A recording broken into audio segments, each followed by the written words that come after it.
மழை நின்ற பின்னாலும் இலை சிந்தும் துளி அழகு, அலை மீண்டு போனாலும் கரை கொண்ட நுரை அழகு. இமை கொட்டும் விண்மீன்கள் இரவோடுதான் அழகு, இமை கொட்டும் விண்மீன்கள் இரவோடுதான் அழகு.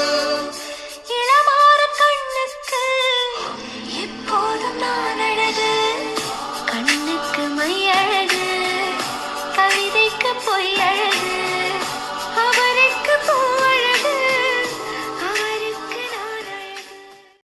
ஹலோ எவ்ரிவன், எல்லாரும் எப்படி இருக்கீங்க? ரொம்ப நல்லா இருக்கீங்க நம்புகிறேன். அண்ட் நம்ம பாட்டில் கேட்ட மாதிரி தாங்க, மழை நின்ற பின்னாலும் இலை சிந்தும் துளி அழகு. அந்த மாதிரி தான் அன்னைக்கு கிளைமேட்டும் இருந்துச்சு. நல்லா மழை வந்து இலைகளில், பூவோட இதழ்களில் எல்லா இடத்துலையுமே அந்த பனி துளி வந்து அவ்வளோ அழகாக இருந்துச்சு பார்க்குறதுக்கே. அதை தான் நீங்கள் இப்போ பார்த்துட்டு இருக்கீங்க. வெல்கம் டு அவர் சேனல் நாளும் நானும் வித் மீ பெட்டு. அண்ட் இந்த வீலாகில் நான் உங்களோட என்ன ஷேர் பண்ண போகிறேன் அப்படின்னாக்கா, நான் கிச்சனில் வந்து ஒரு 2-3 விஷயங்கள் செஞ்சு வைப்பேங்க. எனக்கு நல்லாவே டைம் சேவ் பண்ணுற மாதிரி இருக்கும் அந்த விஷயங்கள் எல்லாம். நான் என்னெல்லாம் செஞ்சு வைக்கிறேன் அப்படிங்கிறத தான் உங்களோட ஷேர் பண்ண போகிறேன். கூடவே 2-3 குவிக் ரெசிபீஸ் மாதிரி ஷேர் பண்ண போகிறேன். உளுந்து சோறு, அதுக்கப்புறமா சிக்கன் குழம்பு, அரைச்சி விட்டு சிக்கன் குழம்பு. ஸோ வீடியோ வந்து எண்ட் வரைக்கும் பாருங்கள், நல்லா இன்ட்ரெஸ்டிங்காக இருக்கும். நிறைய கிச்சன் ஹேக்ஸும் நீங்கள் கற்றுக்கிட்ட மாதிரி இருக்கும். தெரியாதவங்களுக்கு, புதுசாக பழகுறவங்களுக்குலாம் இது யூஸ்ஃபுல்லாக இருக்கும்னு நான் நம்புகிறேன். ஸோ வாங்க வீலாக்குள்ளே போகலாம். மார்னிங் எந்திரிச்ச உடனே, அன்றைக்கி மண்டே மார்னிங், ஸோ பிரேக்ஃபாஸ்ட்டுக்கு வந்து என் பையன் ஸ்கூல் கிளம்பணும். So mostly idli or dosa இருக்குங்க. வீக்லி ட்வைஸ் தான் வந்து சாண்ட்விச் இல்லை பேன்கேக்ஸ் அந்த மாதிரி ஏதாவது மாற்றுவேன். பட் மோஸ்ட்லி நான் ப்ரிஃபர் பண்ணுறது இட்லி, தோசை, கண்டிப்பாக ஒரு 2 முட்டை, ஒரு நல்ல ஒரு ஹெல்தி ப்ரோட்டீனில் வந்து சைட் டிஷ். ஸோ இன்றைக்கி நம்ம செஞ்ச பிரேக்ஃபாஸ்ட் வந்து இட்லி அண்ட் ஒரு அவசர சாம்பாருங்க. கொஞ்சம் லேட் ஆகிடுச்சு அன்றைக்கி. ஸோ என்றைக்கெல்லாம் எனக்கு இந்த மாதிரி லேட் ஆகுதோ அப்போ இன்ஸ்டண்ட்டாக நான் வைக்கிற சாம்பார் எப்படின்னாக்கா, துவரம் பருப்பு கொஞ்சோண்டு, எப்போவுமே நான் வந்து ஒரு 2 ட்ராப் வந்து விளக்கெண்ணெய் சேர்ப்பேன். நம்மளோட எனி பருப்புகள் இல்லை முழு பல்சஸ்லாம் இருக்குது இல்லைங்களா, அதுக்கு எல்லாத்துக்குமே நீங்கள் ஒரு 2 ட்ராப் விளக்கெண்ணெய் சேர்த்திங்கனாக்கா ஈஸியாக வேகவும் செய்யும் அண்ட் நம்ம டைஜஷனுக்கும் ஹெல்ப் பண்ணும். அண்ட் அது கூடவே வெங்காயம், தக்காளி, மஞ்சப்பொடி, மிளகாத்தூள், தனியாத்தூள், சீரகம், வெந்தயம், மிளகு, இப்படி எல்லா சாம்பாருக்கு தேவையான விஷயங்கள் எல்லாம் 1 பாட் மாதிரி எல்லாமே ஒன்றா உள்ளே போட்டு, பெருங்காயத்தூள் எல்லாமே ஆட் பண்ணி நீங்கள் குக்கரில் விசில் விட்டுட்டு, கடைசியாக கடுகு, கருவேப்பிலை அண்ட் இன்னும் தேவைப்பட்டுச்சுனாக்கா உங்களுக்கு வெங்காயம், அப்படி இல்லாட்டி வடகம் தாளித்து நீங்கள் ஒரு கொதி விட்டீங்க அப்படின்னாக்கா ஒரு சிம்பிள் இட்லி சாம்பார் ரெடி. இந்த சாம்பாருக்கு புளி வேண்டாங்க. நீங்கள் நாட்டு தக்காளி யூஸ் பண்ணுறீங்க அப்படின்னாக்கா தக்காளியோட புளிப்பே உங்களுக்கு இனஃபாக இருக்கும். ஸோ சூடாக இட்லி வந்து ரெடி ஆகிடுச்சு. அண்ட் இப்போ நான் என்ன பண்ணிகிட்ருக்கேன் அப்படின்னாக்கா, அன்றைக்கி என் பையனுக்கு வந்து ஸ்கூல் ட்ரிப் இருந்துச்சுங்க. ஸ்கூல் ட்ரிப்னாக்கா அவங்க வந்து வெளியில் வந்து இன்னொரு ஸ்கூலுக்கு வந்து ஸ்போர்ட்ஸ் டே மாதிரி கூட்டிகிட்டு போகிறாங்க. ஸோ பேக்டு லஞ்ச் மாதிரி ஹேண்டியாக எடுத்து சாப்பிட்ற மாதிரி வேணும் அப்படிங்கிறதுனால இந்த ரெடிமேட் சிக்கன் நகெட்ஸோ ஃப்ரெஞ்ச் ஃப்ரைஸோ அவனில் போட்டேன். அண்ட் கொஞ்சம் மிக்ஸ்டு வெஜிடபிள்ஸ் வந்து ஸ்டீம் பண்ணிவிட்டு, அப்புறமா கொஞ்சமாக நான் குக்கீஸ், அப்புறமா ஒரு 2 சிப்ஸ் பேக்கெட் கொஞ்சம் எக்ஸ்ட்ரா வச்சுருக்கேன். பிகாஸ் எல்லா பிள்ளைகளும் சேர்ந்து போகும்பொழுது கண்டிப்பாக ஷேர் பண்ணி சாப்பிடுவாங்க. அண்ட் நம்மளோட அவசர சாம்பார் ரெடி ஆகிடுச்சு. அதை நல்லா நீங்கள் கடைஞ்சி விட்டுட்டு, நான் இப்போ கடுகு, கருவேப்பிலை, ஜஸ்ட் கடுகு, உளுந்து, கருவேப்பிலை மட்டும் தாளிச்சிட்டு ஒரு கொதி விட்டு கொத்தமல்லி போட்டு ஆஃப் பண்ணிங்கனாக்கா சூப்பரான சாம்பாரும் ரெடி ஆகிடுச்சு. இப்போ ரீசெண்டாக நான் ஒரு ஆர்டிக்கலில் படித்தேங்க. மோஸ்ட்லி நம்ம எல்லாருக்குமே தெரிஞ்சிருக்கோம், பட் குயிக்காக நான் ஷேர் பண்ணணும்னு தோணுச்சு. மார்னிங் பிள்ளைங்களுக்கு பிரேக்ஃபாஸ்ட்டில் ப்ரோட்டீன் அண்ட் ஃபைபர் நல்லா அதிகமாக இருக்கிற மாதிரி நம்ம பிரேக்ஃபாஸ்ட் கொடுக்கும்பொழுது நேச்சுரலாகவே அவங்களோட அட்டென்ஷன் ஸ்பேன் வந்து இன்க்ரீஸ் ஆகுங்களாம். ஸோ சுகரோட கண்டென்ட் கம்மியாகவும், கட்டாயமாக டைரக்ட் சுகர்ஸ் கண்டிப்பாக இந்த ரெடிமேட் சீரியல்ஸு இது எல்லாமே அவாய்ட் பண்ண சொல்கிறாங்க. எனக்கு அது எல்லாமே ஒரு இன்ஸ்டன்ட் சுகர் ரைஸ் வந்து கொடுக்கும். சுகர் ரைஸ் வந்துட்டு உடனே அது ட்ராப் ஆகும்பொழுது ஆட்டோமேட்டிக்காக அவங்க டயர்டாக ஃபீல் பண்ணுவாங்க, பசி எடுக்கும் அண்ட் கான்சன்ட்ரேஷன் மிஸ் ஆகும். பட் மார்னிங் நீங்கள் நல்ல healthy fat, protein and fibre அந்த மாதிரி நீங்கள் ரிச்சாக இருக்கிற பிரேக்ஃபாஸ்ட்டை நீங்கள் கொடுக்கும்பொழுது அவங்களோட அட்டென்ஷன் ஸ்பேன் வந்து ரொம்ப நல்லா இருக்குது ஸ்கூலில் அப்படின்னு சொல்லிட்டு ஒரு ஆர்டிக்கல் படித்தேங்க. ஸோ நீங்களும் ட்ரை பண்ணி பாருங்கள். சுகரெல்லாம் கம்மி பண்ணிவிட்டு நல்ல ப்ரோட்டீனுக்கு முட்டை, அப்புறம் இந்த பல்சஸ் இந்த மாதிரியெல்லாம் நீங்கள் கொடுங்க. உங்கள் சுகர் வேணும்னு தேவைப்பட்டுச்சுனாக்கா நேச்சுரல் சுகர்ஸ் ஃப்ரூட்ஸ்லேருந்தே கிடைக்கும் இல்லைங்களா, கண்டிப்பாக ஒரு ஃப்ரூட், ஏதோ ஒரு ஃப்ரூட் கொடுத்தீங்கன்னாக்கா அதுவே உங்களுக்கு மோர் தென் என்னஃபாக இருக்கும். ஸோ இந்த மாதிரி ட்ரை பண்ணி பாருங்கள். அண்ட் பையனை ஸ்கூலில் ட்ராப் பண்ணிவிட்டு லஞ்சம் பேக் பண்ணி முடிச்சாச்சு. நான் வீட்டுக்கு வந்துட்டு நம்மளோட இந்த குட்டி குட்டி ப்ரிப்பரேஷன்ஸ் வேலைகளை ஆரம்பிச்சிட்டேங்க. ஸோ நான் ஃபஸ்ட்டு ரெடி பண்ணுறது இட்லி மிளகாய் பொடி. இட்லி மிளகாய் பொடி நான் கட்டாயமாக வீட்டில் எப்போவுமே ஸ்டாக் வச்சுருப்பேங்க. ப்ளஸ் நான் ஒரு 10 டேஸ்க்கே நான் அரைச்சிப்பேன். நான் நிறையாவா செஞ்செல்லாம் வைக்க மாட்டேன். ஸோ இட்லி மிளகாய் பொடி, அதுக்கு 1 கப் உளுந்து, 1/2 கப்பு கடலைப்பருப்பு, 1/4 கப் வெள்ளை எள்ளு அண்ட் மிளகா வந்து நான் கொஞ்சம் கம்மியாக போட்டிருக்கேங்க. ஒரு 20 மிளகாய் எடுத்திருக்கேன். அதில் 10 வந்து காஷ்மீரி சில்லி அண்ட் 10 வந்து நார்மல் மிளகா. அண்ட் ஒரு கைப்பிடியை வந்து என்கிட்ட ஆல்ரெடி காஞ்ச கருவேப்பிலை இருந்துச்சு. அதையும் லைட்டாக ஒரு ரோஸ்ட் பண்ணி வச்சுக்கிட்டாச்சு. இது கூட இப்போ சால்ட்டும் பெருங்காயத்தூள் மட்டும் ஆட் பண்ணி நம்ம அரைச்சோம் அப்படின்னாக்கா இட்லி மிளகாய் பொடி வந்து ரெடி. அண்ட் இப்போ நான் செய்கிறது வந்து எள்ளு பொடி. கண்டிப்பாக இந்த கருப்பு எள்ளு பொடி, இட்லி மிளகாய் பொடி எப்போவுமே வச்சுருப்பேன். பிகாஸ் நான் வந்து இப்போ கொஞ்சம் ஆரம்பிச்சிருக்கேங்க நான்வெஜ் சாப்பிட. But I am vegetarian. வெஜிடேரியன்ஸ்க்கு வந்து கண்டிப்பாக நம்ம வந்து இந்த பி காம்ப்ளெக்ஸு, கால்சியம் இது எல்லாமே பயங்கரமாக நம்மளுக்கு கிடைக்கவே கிடைக்காதுங்க. நம்ம கான்சென்ட்ரேட் பண்ணி நம்ம சாப்பிட்றதும் கிடையாது. அப்படி இருக்கும்பொழுது இந்த கருப்பு எள்ளில் வந்து மேக்னி, selenium, zinc, vitamin B6, calcium, iron இது எல்லாமே ரொம்ப நிறைய இருக்குது. அதனால் நான் கண்டிப்பாக இந்த எள்ளு வந்து நான் சாப்பிடுவேன். எள்ளு பொடி வந்து ரெகுலராகவே கொஞ்சம் என்னோடய ஃபுட்டில் வந்து இந்த எள்ளு வந்து இன்க்ளூட் பண்ணுவேன். ஸோ எள்ளு பொடியும் அரைச்சாச்சு. அண்ட் இப்போ நான் செஞ்சிட்ருக்கிறது வந்து ஆல்மோஸ்ட் ஒரு 300-400 கிராமுக்கு வந்து நான் புளி எடுத்து நைட்டே வந்து நல்லா ஊற வச்சுட்டேங்க. ஸோ இப்போ மார்னிங் வந்து அதை ஒரு 2 முறை நீங்கள் நல்லா கையால் நீங்கள் பிசைஞ்சு ஃபுல்லாக அதோட பல்பெல்லாம் நீங்கள் இது மாதிரி எக்ஸ்ட்ராக்ட் பண்ணி எடுத்துருங்க. ஸ்ட்ரெயினரில் போட்டு நல்லா எக்ஸ்ட்ராக்ட் பண்ணி எடுத்துட்டிங்கனாக்கா 2 டைம்ஸ் பண்ணிங்கன்னா இந்த பல்ப் மட்டும் உங்களுக்கு கிடைச்சிருங்க. இப்போ இதை வந்து கண்டிப்பாக அலுமினியம் ஆர் இண்டோலியம் யூஸ் பண்ணாதீங்க. இந்த புளி பேஸ்ட் நம்ம பண்ணுறதுக்கு நல்ல திக்கான கடாய் இருக்கிற ஸ்டெயின்லெஸ் ஸ்டீல் யூஸ் பண்ணுங்கள். கொஞ்சம் ஷாலோவாக அகலமாக இருந்ததுனாக்கா உங்களுக்கு அது கொதிச்சு வர்றதுக்கு சுண்டுறதுக்கு கரெக்டாக இருக்கும். ஸோ அதை வந்து ஒரு ஸ்டெயின்லெஸ் ஸ்டீல் கடாயில் நீங்கள் ஊற்றி வச்சிட்டிங்கனாக்கா அதை பாட்டு ஒரு 20 to 25 மினிட்ஸ் எடுக்குங்க அந்த புளி பேஸ்ட் ரெடி ஆகிறதுக்கு. மெயின் வயல் நம்ம பொடியெல்லாம் வறுத்து வச்சோம் இல்லைங்களா, அது எல்லாமே ஆறிடுச்சு. ஸோ இட்லி மிளகாய் பொடி நான் அரைச்சிட்டேன். முதல்ல என்றைக்குமே பருப்பு பொடி, இட்லி பொடி அரைக்கும் பொழுது மிளகாவை போட்டு ஃபஸ்ட்டு அரைச்சிடுங்க. அதுக்கப்புறமா பருப்பு போட்டு அரைச்சிட்டு 95% பருப்பு அரைஞ்சதுக்கப்புறமா லாஸ்ட்டாக எள்ளு போட்டு ஜஸ்ட் ஒரு 2-3 முறை சுற்றி எடுத்துட்டிங்கனாக்கா உங்களுக்கு நல்ல ஒரு டெக்ஸ்சரில் கிடைக்கும். எள்ளு பொடியும் அதே மாதிரி தான். ஃபஸ்ட்டு மிளகாவும் உளுந்தும் தான் நீங்கள் அரைக்கணும். எள்ளு ஆல்மோஸ்ட் 95%க்கு அந்த மிளகாவும் உளுந்தும் அரைச்சிட்டு அதுக்கப்புறமா எள்ளு போட்டு ஜஸ்ட் பல்ஸ் பண்ணி எடுக்கணுங்க. நீங்கள் ரொம்ப அரைச்சிங்கனாக்கா எண்ணெய் விட்டு உங்களுக்கு ஒன்று சேர்ந்துடும்.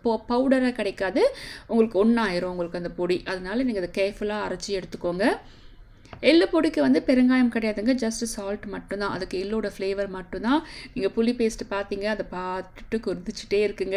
கட்டாயமாக ஒரு 20 to 25 மினிட்ஸ் எடுக்குங்க. தண்ணி எல்லாம் வற்றி கொஞ்சம் நல்லெண்ணெய் விட்டு நீங்கள் எடுத்து வைக்கும்பொழுது தான் ஆல்மோஸ்ட் எனக்கு இப்போ நான் செய்கிற குவான்டிட்டிக்கான அந்த புளி பேஸ்ட் வந்து ஒரு 3 மந்த்ஸ்க்கு எனக்கு புளி எடுத்து ஊற வைக்கணும், கரைக்கணும் அப்படிங்கிற டென்ஷனே இல்லாமல் குவிக்காக சமையல் பண்ணுறதுக்கு அவ்வளோ ஈஸியாக இருக்குங்க. அண்ட் அஃப்கோர்ஸ் நம்ம எல்லாரோட கிச்சனில் இருக்கிற இஞ்சி பூண்டு பேஸ்ட் இருந்துச்சுனாக்கா நான் வெஜிடேரியன் குக்கிங்காக இருக்கட்டும், இல்லை குருமா சைட் டிஷ் பண்ணுறது எதுக்கெல்லாம் இஞ்சி பூண்டு பேஸ்ட் தேவையோ அதெல்லாம் நம்ம டக்குன்னு ஒரு 5-10 மினிட்ஸில் செஞ்சு முடிச்சிடலாம். இப்போ நீங்கள் பார்க்கலாம் புளி பேஸ்ட் பாருங்கள், நல்ல தண்ணி எல்லாம் வற்றி சூப்பராக வந்துருச்சு.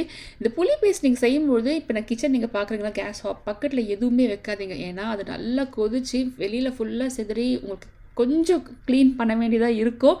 பட் அது ஒரு 5 மினிட்ஸ் ஸ்பெண்ட் பண்ணி க்ளீன்லாம் பண்ணி இப்படி ஒரு புளி பேஸ்ட் நம்ம செஞ்சு வச்சுக்கிட்டோம்னாக்கா நிஜமாகவே பயங்கரமாக டைம் வந்து நம்ம சேவ் பண்ணலாங்க கிச்சனில். ஸோ கையோடு நான் வந்து கிச்சன் ஹாபியும் வந்து நல்லா க்ளீன் பண்ணிவிட்டு நல்லா ஆற விட்டுடுங்க. சூடாலாம் பாட்டிலில் தயவு செஞ்சு போட்டுறாதீங்க. ஸோ அது வேர்த்து உங்களுக்கு அது வந்து கெட ஆரம்பிச்சிடும். நல்லா ஆறினதுக்கப்புறமா கண்டிப்பாக பாட்டிலில் தான் நீங்கள் இதை ஸ்டோர் பண்ணணும். தயவு செஞ்சு பிளாஸ்டிக் பாட்டில்ஸை ஸ்டோர் பண்ணிட்டாதீங்க. நல்ல ஒரு க்ளீனான பாட்டில் கண்டெய்னரில் போட்டு ஸ்டோர் பண்ணிக்கிட்டிங்கனாக்கா நெக்ஸ்ட் ஒரு 3 மந்த்ஸ்க்கு நமக்கு கவலை இல்லைங்க. அண்ட் இப்போ நான் பண்ணிகிட்ருக்கிறது வந்து இஞ்சி வந்து நான் பொடியாக நறுக்கிட்டுருக்கேன்.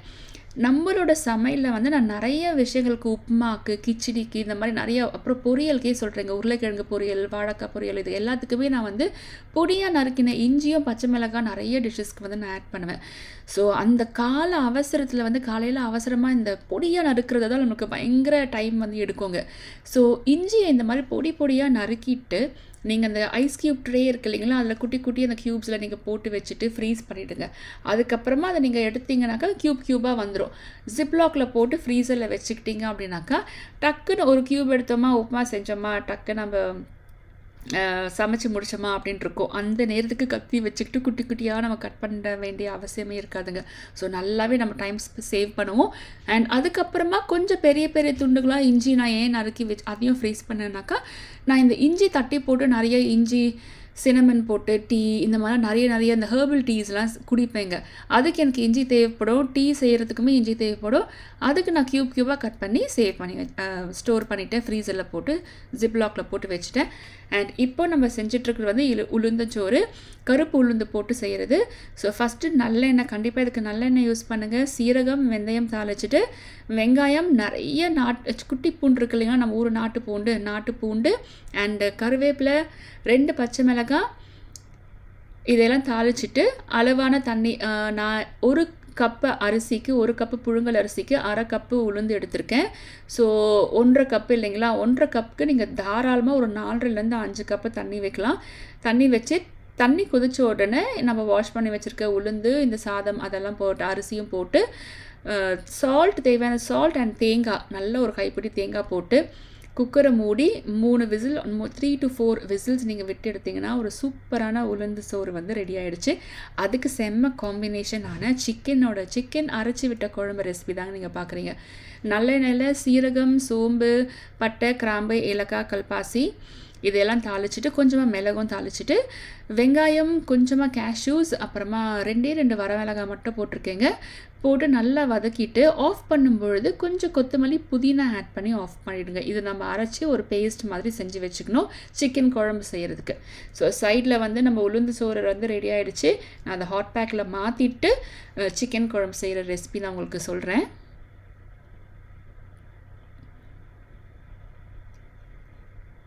இந்த கருப்பு உளுந்து வந்து கண்டிப்பாக நம்ம வந்து அட்லீஸ்ட் ஒரு 10 days ஒன்ஸாவது கண்டிப்பாக சாப்பிடுங்க. ஏன்னா நம்ம லேடிஸ்க்குமே வந்து அந்த கருப்பு உளுந்து வந்து ரொம்ப ரொம்ப நல்லதுங்க. ஏன்னா ஒரு 40+லாம் வந்து நம்மளுக்கு இந்த போனோட டென்சிட்டி எல்லாம் கம்மியாகி மூட்டு வலி, இந்த பெல்விக் போன்ஸ் இதெல்லாம் நம்ம யோசிக்கிறதே இல்லை, கேரும் பண்ணுறதில்ல. பட் கண்டிப்பாக நம்ம ஹெல்த்தை நம்ம தான் டேக் கேர் பண்ணணும்.